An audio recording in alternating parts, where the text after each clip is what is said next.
میں یہ نہیں کہتا کہ مومن تو نہیں، میں یہ نہیں کہتا کہ مومن تو نہیں، بناتا ہے جیسا قرآن مگر ایسا تو نہیں، ڈھونڈنے کو تو خدا بھی ڈھونڈ لے کہ تم نے مگر کچھ پانے کی جستجو نہیں، عاشقوں میں رسول کے تیری بھی پہچان ہوتی، عاشقوں میں رسول صلی اللہ علیہ وآلہ وسلم کے تیری بھی پہچان ہوتی، بلال حبشی کی طرح مگر تو باوضو نہیں، آج کا مسلمان تو عرفان یوں ہے جیسے، آج کا مسلمان تو عرفان یوں ہے جیسے، پھول تو ہے مگر اس میں خوشبو نہیں۔ السلام علیکم ورحمۃ اللہ وبرکاتہ، میں ہوں نعت خواں سیدہ بی بی۔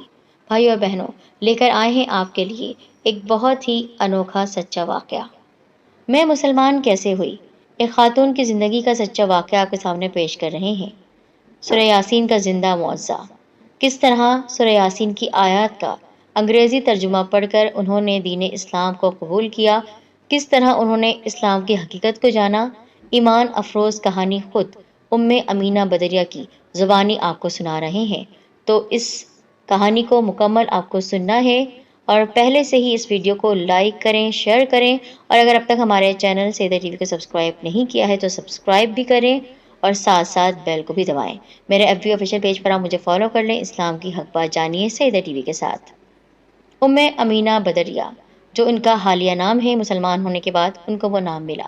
وہ کہتی ہیں کہ میرے والد کا تعلق تھائی لینڈ سے تھا، وہ پیدائشی لحاظ سے مسلمان تھے لیکن عملی طور پر ان کا اسلام سے کوئی تعلق نہیں تھا، یعنی والدین کی طرف سے تو ان کو دین اسلام کا نام مل گیا، مسلمان ہونے کا شرف حاصل ہو گیا، لیکن دل سے انہوں نے اسلام کو قبول نہیں کیا تھا۔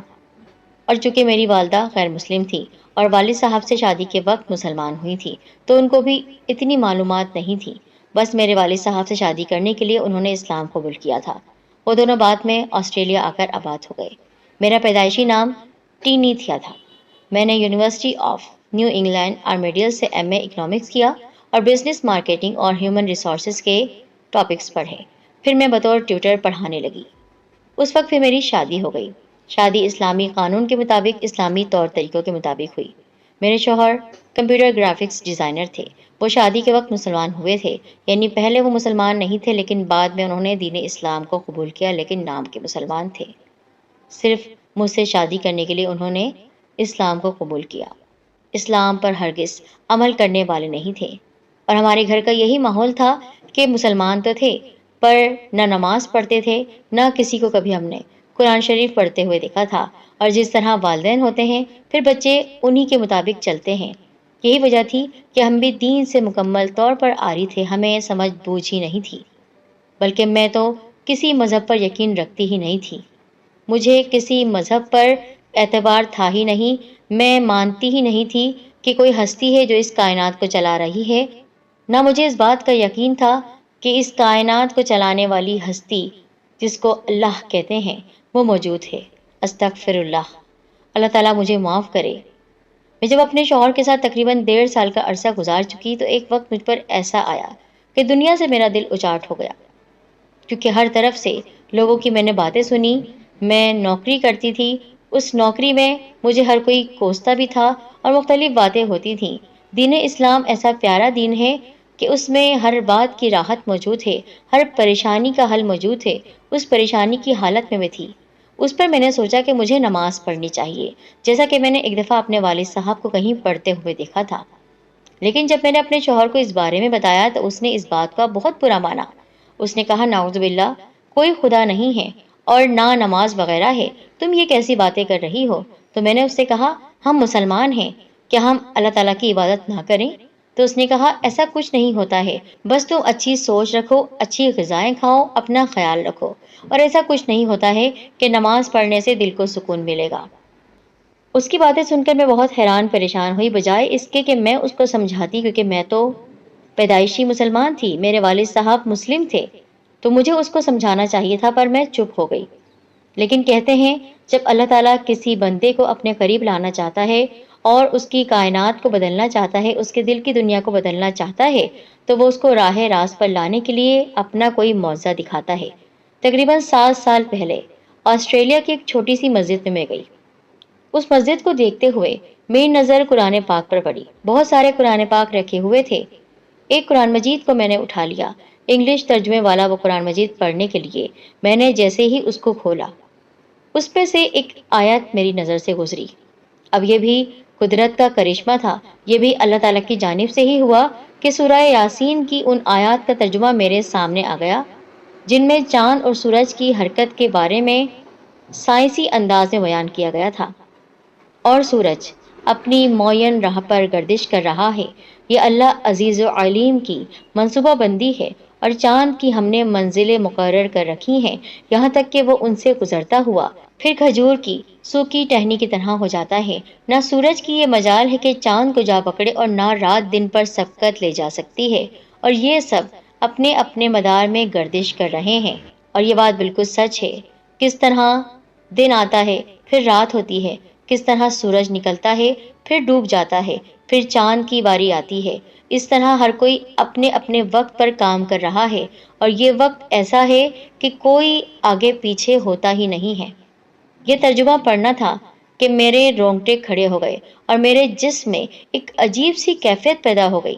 میں نے سوچا نبی صلی اللہ علیہ وآلہ وسلم امی تھے، لیکن اتنے بہترین سائنسی انداز میں جو آپ صلی اللہ علیہ وآلہ وسلم نے بیان کیا ہے تو ضرور ان پر اللہ تعالیٰ کی طرف سے وحی ہو سکتی ہے۔ بس اسی لمحے میرے دل کی دنیا بدل گئی اور میں نے اللہ تعالیٰ کی کتاب قرآن عظیم الشان کا مطالعہ اور اس میں غور و فکر شروع کر دیا۔ میں نے جب بھی اسلامی تعلیمات کا مطالعہ کیا، پہلے اپنے پچھلے عمل پر گناہوں پر اللہ تعالیٰ سے استغفار کرتی ہوں اور پھر ان پر پورا عمل کرنے کی کوشش کرتی ہوں۔ میں قبول اسلام کے بعد مسجد میں جاتی رہی۔ شروع میں پردہ نہیں کرتی تھی، پھر جب نمازیوں نے مجھے بتایا کہ یہ گناہ ہے تو اسی دن سے میں نے اپنے گھر جا کر اسکارف لیا اور پہننا شروع کر دیا، نیز اسلام کا گہرائی سے مطالعہ کرنے لگی۔ میں نے خاصی کوشش کی کہ میں اپنے شوہر کو اسلام کے بارے میں قائل کر سکوں، لیکن وہ نہیں مانا، حالانکہ میری اس سے بیٹی بھی پیدا ہو چکی تھی۔ آخر میں نے اس سے کہا یا اسلام قبول کر لو یا مجھے چھوڑ دو۔ میری باتیں سن کر میرے شوہر نے مجھ سے کہا یہ تم کیسی باتیں کر رہی ہو؟ کیا ہو گیا ہے تم کو؟ دماغ خراب ہو گیا ہے یا پاگل ہو گئی ہو؟ میں نے کہا پاگل نہیں ہوئی، بلکہ دماغ تو ابھی ٹھیک ہوا ہے، مجھے میری بے چینی کا علاج مل گیا ہے، مجھے میری پریشانی کا حل مل گیا ہے۔ اس نے مجھ سے کہا دیکھو تمہیں جو بھی بہکا رہا ہے اس سے دور ہٹ جاؤ، ایسا کچھ نہیں رکھا ہوا ہے اسلام میں۔ تو پھر تم کیوں مسلمان ہوئے تھے؟ میں صرف تم سے شادی کرنے کے لیے مسلمان ہوا تھا، کیونکہ تم سے پھر میری شادی نہیں ہو سکتی تھی، لیکن میں نے دل سے اسلام قبول نہیں کیا تھا۔ تو اب کر لو، اگر اب ہمیں روشنی کی طرف بلایا جا رہا ہے تو تم کیوں نہیں چلتے ہو ان راہوں پر؟ چلو میرے ساتھ، چلو میرے ہم قدم بن کر۔ میرے شوہر تو ہو ہی، دیکھو اللہ تعالیٰ ہمارے گناہوں کو معاف کر دے گا جو ہم نے پچھلے گناہ کیے ہیں۔ تم بھی استغفار کرنا، میں بھی کروں گی، پھر اللہ تعالیٰ کی عبادت کریں گے، مل کر ایک دوسرے کے ساتھ زندگی گزاریں گے، ہماری بیٹی بھی پھر ہمارے ہی نقش قدم پر چلے گی۔ یہ بات سننے کی دیر تھی کہ اس نے میرے منہ پر زوردار تھپڑ مارا اور تقریباً مجھے گھسیٹتا ہوا کمرے میں لے گیا اور کمرے کا دروازہ بند کر دیا۔ میں چیختی رہی، چلاتی رہی، لیکن کوئی بھی نہیں تھا جو میری مدد کے لیے آتا۔ آس پڑوس کے لوگ تو ویسے ہی بیگانہ تھے اور یہ آوازیں ان کے لیے کوئی غیر معمولی آوازیں نہیں تھیں۔ 3 دن تک میرے شوہر نے مجھے اس کمرے سے نہیں نکالا اور آپ سمجھ سکتے ہیں کہ کس طرح وہاں پر میں موت و حیات کی کشمکش میں رہی، لیکن میری زندگی تھی اس لیے بچ گئی، ورنہ میں مر جاتی۔ 3 دن تک نہ کسی کو کھانا ملے نہ کسی کو پانی ملے تو کیا ہوگا اس کا؟ لیکن نہیں، یہ اللہ تعالیٰ ہے جو بتاتا ہے کہ میں ہوں، میں ہی زندہ کرنے والا ہوں، میں ہی موت دینے والا ہوں، اور میری مرضی کے بغیر کوئی کسی کو کچھ بھی نہیں کر سکتا ہے۔ جو کچھ ہوتا ہے میری مرضی سے ہوتا ہے، اور اللہ تعالیٰ نے مجھے بھی اور اس شخص کو بھی دکھایا کہ دیکھ میں ہوں۔ اگر تم دین اسلام کی طرف آئے ہو جس طرح میرے نیک بندے آئے ہیں تو میں تمہاری حفاظت کروں گا، تو میں تمہاری راہوں کے سب کانٹوں کو ہٹا دوں گا۔ اگر تم اس دین پر چلتے رہے تو میں تمہیں راحتیں دوں گا، گو کہ دنیا میں تمہیں بہت ساری مشکلات کا سامنا کرنا پڑے گا، لیکن میں تمہیں آسانیاں دوں گا، تمہارے لیے جنت ہے۔ میرے شوہر نے جو اذیت مجھے دی وہ میں بتا نہیں سکتی ہوں زبانی آپ کو۔ میری بیٹی کو مجھ سے الگ کر کے رکھا، وہ بھی تڑپتی تھی، میرا نام لے لے کر پکارتی تھی، ماں ماں کہتی تھی، لیکن میں اس کے پاس نہیں آ سکتی تھی، میں دروازہ بھی نہیں توڑ سکتی تھی۔ لیکن پھر جب میرے شوہر نے مجھے باہر نکالا تو مجھے اس حالت میں دیکھ کر وہ حیران اور پریشان تھا۔ اس نے مجھ سے کہا تمہیں کچھ نہیں ہوا؟ میں نے کہا ہاں۔ بچانے والی ذات اللہ تعالیٰ ہے، کوئی کسی کا کچھ نہیں بگاڑ سکتا ہے۔ اللہ تعالیٰ کے ہوتے ہوئے کوئی کسی کا بال بیکا نہیں کر سکتا ہے، اور جسے اللہ رکھے اسے کون چکھ سکتا ہے۔ میرے شوہر نے مجھ سے کہا، کیا تمہارا اب بھی وہی فیصلہ ہے کہ تم مجھ سے الگ ہونا چاہتی ہو اور اسلام کو قبول کرنا چاہتی ہو؟ میں نے کہا ہاں، اب تو میرا اٹل فیصلہ ہے کہ میں تم سے الگ ہوں نہ ہوں، اسلام کی راہوں پر ضرور چلوں گی۔ تم نے مجھے مجبور کر دیا کہ میں اسلام کو تو نہ چھوڑوں، لیکن اگر تم مجھے چھوڑنا چاہتے ہو تو بخوشی چھوڑ سکتے ہو۔ پھر اس نے جب مجھے دیکھا تو بے بسی سے مجھے دیکھتے ہی کہہ دیا، ہاں میں تمہیں طلاق دیتا ہوں، کیونکہ میں اس قابل نہیں کہ تمہارے دین پر چل سکوں۔ میں حیرت سے اس کو دیکھ رہی تھی کہ تو نے بہت گھاٹے کا سودا کیا، تجھے یہ نہیں کرنا چاہیے تھا۔ تو جس راہ پر چل رہا ہے وہ راہ صرف کانٹوں سے بھری ہوئی ہے، شیطان کی طرف لے جانے والی ہے۔ اس کا گھر میں چھوڑ چکی تھی، اب میرے پاس میری اپنی منزل تھی، میری بیٹی تھی، اور الحمدللہ میں نوکری کرتی تھی، تو مجھے کسی اور کی ضرورت تھی ہی نہیں سوائے اللہ تعالیٰ کے کہ کوئی میرا خرچہ اٹھاتا۔ اور مجھے ضرورت اس بات کی تھی کہ میں دین اسلام کی گہرائی کو جان سکوں۔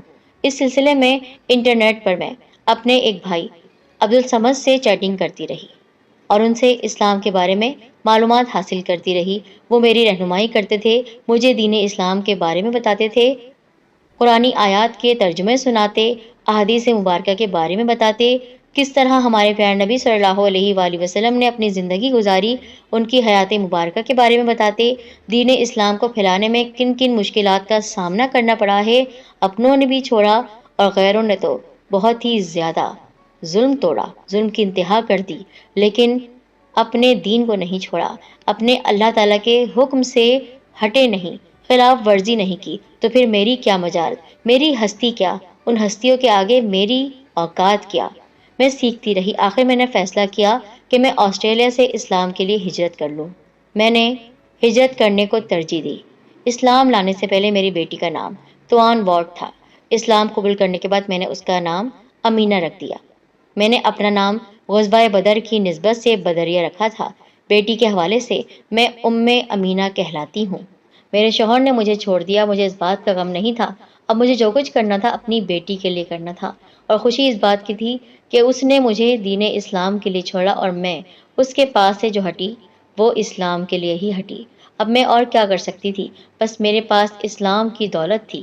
اللہ تعالیٰ میرے سامنے جو معجزہ کر چکا تھا، میرے سامنے سورہ یاسین کو کھول کر رکھ دیا تھا، اس کو پڑھ کر مجھے یقین ہو گیا تھا کہ وہ مسبب الاسباب ہے، وہ میرے لیے ضرور کوئی نہ کوئی نعم البدل پیدا کرے گا، وہ ضرور میرے لیے کوئی نہ کوئی سبب پیدا کرے گا۔ اگر ایک ایسے شوہر سے اس نے میرا پیچھا چھڑایا ہے تو ضرور میری زندگی میں کوئی ایسا شخص آئے گا جو کہ اللہ تعالیٰ کی محبت کو سب سے اوپر رکھے گا، ہمارے نبی صلی اللہ علیہ وآلہ وسلم کی سنت کو اپنانے والا ہوگا۔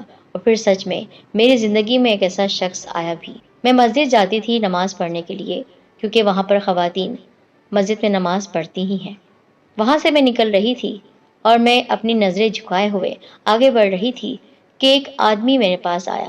اس نے مجھ سے کہا، آپ اکثر مجھے یہاں آتی ہوئی دکھتی ہیں۔ تو میں نے اس سے کہا، کیا تم مجھے دیکھتے ہو؟ اس نے کہا، نہیں میں آپ کو دیکھتا نہیں ہوں، لیکن مجھے اچھا لگتا ہے ایک باحیا عورت کو اس طرح اللہ تعالیٰ کی عبادت کرتے ہوئے اس مسجد میں آتے ہوئے دیکھ کر۔ کیا آپ اکیلی ہیں؟ میں نے کہا نہیں، میرے ساتھ میری بیٹی ہے۔ ہاں، پر میرا شوہر مجھے چھوڑ چکا ہے۔ اس نے یہ بات سنی تو وہاں سے چلا گیا۔ پھر میری اس سے کئی مہینوں تک بات نہیں ہوئی۔ پھر ایک دن انٹرنیٹ پر میں اسلام کے بارے میں معلومات حاصل کر رہی تھی کہ میرے پاس عبدالصمد بھائی کا میسج آیا۔ انہوں نے مجھ سے کہا، بہن تم سے ایک بات کرنا چاہتا ہوں۔ میں نے کہا جی کہیے۔ کیا تم اکیلے تنہائی کی زندگی گزارنا چاہتی ہو یا کوئی ساتھی بھی چاہتی ہو؟ میں نے اسے کہا، دیکھیں میرے شوہر نے مجھے کس لیے چھوڑا؟ اس لیے چھوڑا کہ میں اسلام قبول کر رہی تھی، اس نے مجھے چھوڑ دیا۔ کہ ایسا کوئی شخص یہاں موجود ہے جو اسلام کو ترجیح دے، جو قرآن و سنت پر عمل کرنے والا ہو؟ میں نے تو اب تک کسی ایسے شخص کو نہیں دیکھا ہے۔ تو انہوں نے مجھ سے کہا کہ نہیں، میرے پاس تمہارے لیے ایک رشتہ ہے، اگر تم چاہو تو اس سے تمہاری شادی ہو سکتی ہے۔ میں نے کہا، شادی کا میرا ارادہ نہیں ہے، لیکن اگر وہ شخص دین اسلام پر چلنے والا ہے اور میری بیٹی کو قبول کرے گا تو میں اسے شادی کر سکتی ہوں۔ کچھ دن میں سوچتی رہی پھر جس طرح اللہ تعالیٰ نے میرے سامنے سورہ یاسین کو کھولا تھا، جس طرح میرے دل میں دین اسلام کی رغبت ڈالی تھی، بس اسی طرح رحمت مجھ پر نازل ہو گئی تھی، اللہ تعالیٰ کی کرم نوازیاں ہو گئی تھیں، اسی طرح میرے دل میں شادی کے لیے بھی ہاں آ گئی۔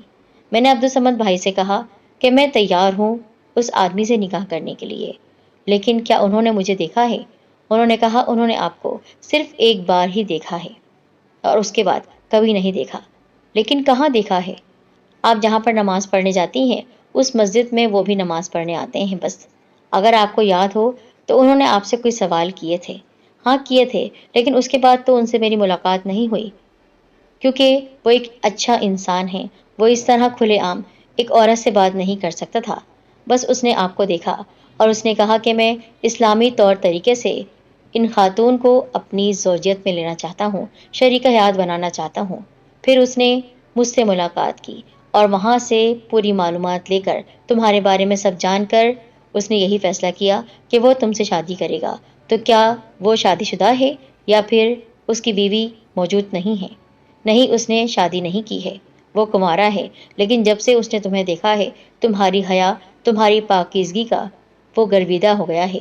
اس دن سے اس نے سوچ لیا تھا کہ میں شادی کروں گا تو اسی خاتون سے کروں گا، اور بس وہ میرے پاس شادی کا پیغام لے کر آیا، جو کہ ایک شریف اور سادہ انسان کرتا ہی ہے، اور اب وہ اجازت چاہتا ہے کہ تم ہاں کر دو، اور پھر میرا دل اس بات پر راضی ہو گیا کہ میں اس سے شادی کر لوں۔